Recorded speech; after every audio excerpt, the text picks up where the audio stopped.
Halo anak-anak kelas 5, berjumpa kembali dengan Ibu Guru di mata pelajaran yang kedua SPDP di hari Rabu tanggal 4 Agustus 2021. Nah, pelajaran kita SPDP kali ini yaitu mengenai gerabah dan juga komik ya. Oke, gerabah dan juga komik. Sebelumnya Ibu katakan bahwa gerabah itu termasuk karya seni 3 dimensi. Karena 3 dimensi bisa dilihat dari panjang, lebar, dan juga tinggi. Oke, anak-anak kelas 5 siap untuk belajar SPDP kali ini. Dan ingat, selalu rajin membaca, karena membaca adalah jendela dunia. Inilah rangkuman materi pembelajaran kita SPDP di hari ini, kelas 5, di tema 1, subtema 3 tentang lingkungan dan manfaatnya. Oke, anak-anak kelas 5, pembuatan gerabah. Oke, proses pembuatan gerabah dilakukan dengan tahapan-tahapan yang harus dilakukan secara berurutan. Jadi tidak sembarang dalam torang membuat gerabah. Apa sih contoh-contohnya? Mungkin bisa juga dengan pembuatan alat-alat dapur toh yang dari tanah liat. Jadi cara melakukannya itu tidak berantakan, tapi harus berurutan. Ada langkah-langkah dari pertama, kedua, ketiga. Jadi tidak sembarang dalam pembuatan. Itu ya. Proses pembuatan gerabah tersebut sebagai berikut. Jadi inilah proses pembuatan gerabah. Yang pertama adalah yang kita siapkan adalah bahannya. Gerabah dibuat dari tanah liat. Jadi yang kita siapkan adalah tanah liat. Yang kedua adalah mengaduk tanah liat dicampur dengan air. Jadi bukan cuma tanah liat saja, tapi tanah liat dicampur dengan air lalu torang aduk. Torang bikin yang aslinya tanah liat itu padat. Ketika dikasih air, dia akan mencair toh, itu yang torang akan aduk. Nah, makanya itu harus dicampur dengan air. Nah, yang ketiga adalah setelah jadi adonan ya, adonan dalam pembuatan gerabah bukan adonan roti, diambil perbongkahan untuk dibuat bentuk kasar. Jadi setelah torang aduk, mungkin torang membuat gerabah alat penggorengan, misalnya contoh. Jadi torang ambil satu genggam mungkin toh tanah liat tersebut yang sudah dicampur dengan air, torang bentuk itu. Nah, seperti itu. Jadi ada langkah-langkahnya. Yang keempat, dengan menggunakan kain pengelet, bibir atau pinggiran bongkahan dibentuk sehingga bulat melingkar. Itu langkahnya yang keempat. Yang kelima, bila dibuat sejenis periuk, maka ketika pinggiran atau bibir sudah jadi lalu diangin-anginkan supaya kering ya. Baru kemudian membuat bagian perut yang terpisah dengan bibir. Kemudian setelah jadi perut dan bibir disambung dan diperhalus. Itu langkahnya. Langkah 6 adalah bila yang dibuat bertelinga atau bertangkal, maka dibuat telinga atau tangkai untuk kemudian ditempel atau digabungkan. Ya, biasa kalau dalam alat penggorengan ada bagian telinga atau panci atau apa di bagian pinggirnya itu ada 2 untuk pegangan.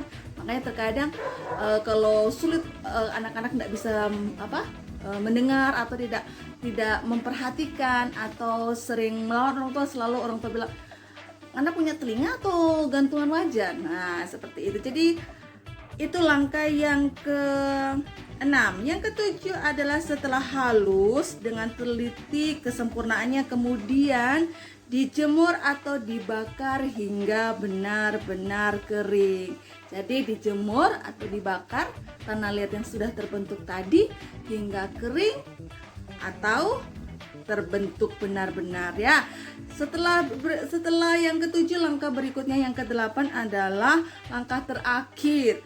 Setelah kering adalah dibersihkan. Namun untuk beberapa daerah ada yang masih menyempurnakan dengan cat yang berasal dari rumput. Itu yang terakhir ya. Setelah kering dibersihkan atau bahkan ada juga yang diberi cat. Nah, itu adalah dalam terang pembuatan gerabah. Jadi gerabah dalam pembuatannya tidak asal sembarang buat, tetapi melalui langkah-langkah dari langkah pertama, kedua sampai selesai, tidak sembarangan dibuat. Nah, sekarang yang kedua pembahasan kita tentang komik ya. Yang tugas kita hari ini adalah komik. Kalian sudah pasti tahu toh komik toh. Komik adalah cerita bergambar toh. Misalnya contoh ada komik SpongeBob, komik Mickey Mouse, ada percakapan antara SpongeBob dengan Patrick mungkin ya, seperti itu komik. Nah, sekarang terang cari dulu pengertian daripada komik. Komik adalah suatu bentuk seni yang menggunakan gambar-gambar tidak bergerak dan disusun sedemikian rupa sehingga membentuk jalinan cerita. Ya, itu adalah komik. Jadi antara gambar satu sampai gambar-gambar berikutnya saling berkaitan. Itu percakapan, berupa percakapan tetapi ditunjukkan oleh gambar beserta tulisannya. Seperti Ibu udah bilang tadi, mungkin ada percakapan anak sekolah antara anak sekolah yang namanya mungkin Doni, terus ada Sinta, itu bercakap-cakap, "Selamat pagi Sinta." Itu ada gambar Doni diarahkan anak panah yang di belakang dibentuk seperti awan atau kotak atau apa. "Selamat pagi Sinta." Lalu di Sinta ditunjukkan ke arah anak panah dan Sinta menjawab, "Pagi Doni." Ya, seperti itu cerita bergambar ya, cerita bergambar. Nah, biasanya komik dicetak di atas kertas dan dilengkapi dengan teks. Seperti Ibu udah bilang tadi, teks dalam komik berfungsi untuk menjelaskan, melengkapi, dan memperdalam penyampaiannya gambar secara keseluruhan. Teks atau kata-kata biasanya disajikan dengan gelembung-gelembung yang diserasikan dengan gambar. Seperti Ibu udah bilang tadi, seperti membentuk awan, teksnya ada di situ saat mereka sedang dalam percakapan. Nah, ciri-ciri komik apa? Ciri-ciri komik yang pertama adalah hadir untuk menyampaikan cerita ya. Jadi hadir untuk menyampaikan jalan cerita daripada isi komik tersebut. Terus ada juga pesan dan informasi disampaikan dengan menggunakan teks dan gambar. Pesan dan informasi dalam komik disampaikan dengan menggunakan teks dan juga gambar. Toh, ya Ibu tadi sudah bilang. Terus ciri-ciri komik yang kedua adalah proporsional. Apa itu proporsional? Keberadaan gambar dan teks yang berimbang membuat pembaca komik seakan-akan terlibat dan berperan langsung ke dalam cerita. Biasanya kalian lebih suka membaca komik kan daripada membaca novel, tulis novel atau cerpen cerita pendek. Biasanya anak-anak lebih suka membaca komik karena di situ disertai dengan gambar yang terkadang kurang mudah untuk mengerti dan juga percakapan atau teks-teks yang ada di dalam gambar tersebut. Mudah orang pahami ya, mudah dalam orang pahami. Nah, yang ketiga ciri-ciri dari komik adalah menggunakan bahasa percakapan. Ya, bahasa yang digunakan adalah bahasa sehari-hari yang mudah untuk dipahami. Jadi komik itu biasanya adalah percakapan orang sehari-hari ya. Terus bahasanya lebih simpel, lebih sederhana, lebih kalian mudah mengerti. Itu dari segi bahasa. Biasanya bersifat kepahlawanan ya. Komik biasanya bisa cerita tentang SpongeBob atau cerita tentang seorang anak yang menyelamatkan satu keluarga dari kerampokan. Ada tuh cerita seperti itu. Nah, umumnya isi cerita komik akan cenderung membuat pembaca mempunyai rasa atau sikap kepahlawanan. Itu ciri daripada komik. Ada juga penggambaran watak secara sederhana. Penggambaran watak dalam komik dibuat secara sederhana agar pembaca mudah memahami isi cerita dan menangkap pesan yang akan disampaikan dalam cerita. Jadi tidak hanya teks bacaan atau novel atau cerpen atau cerita pendek itu yang ada maknanya atau hikmat yang orang bisa ambil. Di dalam komik pun orang bisa mengambil hikmat atau pesan yang terkandung di dalamnya, yaitu komik. Karena isinya teksnya sangat mudah dipahami, terkadang kalian dengan cepat memahami atau mengerti makna atau amanah yang ada, hikmat lah kalau yang ada dalam teks komik tersebut. Biasanya kalian lebih mudah mengerti teks dalam komik toh, hikmat apa yang terkandung dalamnya, amanah apa yang terkandung dalamnya daripada teks bacaan yang panjang, daripada novel yang panjang atau daripada cerita pendek atau cerpen. Nah, itu adalah penggambaran waktu secara sederhana. Kalian bisa mengerti. Biasanya di dalam komik ada tokohnya toh. Setiap tokoh memiliki watak masing-masing, memiliki sikap masing-masing. Jadi kalian tahu gimana watak tokoh di dalam komik ini. Itu ya. Penggambaran watak secara sederhana kalian mudah mengerti. Nah, sekarang yang keenam adalah biasanya komik menyediakan humor atau bersifat lucu-lucu. Komik biasanya. Nah, kata komik berasal dari komik yang berarti jenaka, ya. Humor dalam komik disajikan secara lugas sehingga akan mudah dipahami pembaca, dan biasanya humor yang disajikan sering terjadi dan ada di masyarakat. Jadi sifat komik yang selanjutnya biasanya bersifat dia humor atau lucu-lucu dalam penggambaran, dalam gambarnya kadang dibuat seperti kartun, toh dalam penulisannya pun dibuat sederhana, dibuat sesingkat mungkin, dibuat lucu kan. Itu biasanya komik ada lucu-lucunya sedikit atau bersifat dengan humor. Itu adalah dari ciri-ciri daripada komik. Nah, jadi pelajaran kita hari ini tentang gerabah dan juga komik. Pembuatan gerabah ya harus melalui step per step atau langkah demi langkah secara berurutan, tidak berantakan ya. Gerabah termasuk karya seni 3 dimensi yang ada ukuran panjang, tinggi dan juga lebar ya. Sedangkan komik adalah